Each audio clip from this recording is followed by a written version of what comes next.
বিগত 2 বছরে আপনারা সবাই অবগত আছেন, উল্লেখযোগ্য ভাবে অনেক জায়গাতেই মানুষের যে ব্যক্তিগত স্বাধীনতা সেখানে হস্তক্ষেপ হয়েছে। কাউকে ঠিকমতো শান্তিতে ঘুমোতে দিতে চায় না এই সরকার। কাজেই মানুষ আগামী দিনে নিজের যে সাংবিধানিক অধিকার, সেই অধিকার নিয়ে আমরা কোনো কারোর সঙ্গে কম্প্রোমাইজ করব না।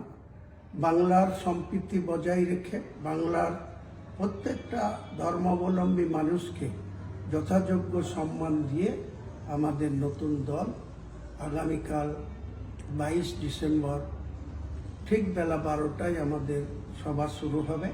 তার আগে বেলা 10টা থেকে 12টার মধ্যে বাংলার বিভিন্ন প্রান্ত থেকে যে সমস্ত মানুষ আসবেন তাদেরকে আমি আগাম শুভেচ্ছা অভিনন্দন জানাচ্ছি এবং কালকে আসুন আমরা সকলে হাতে হাত রেখে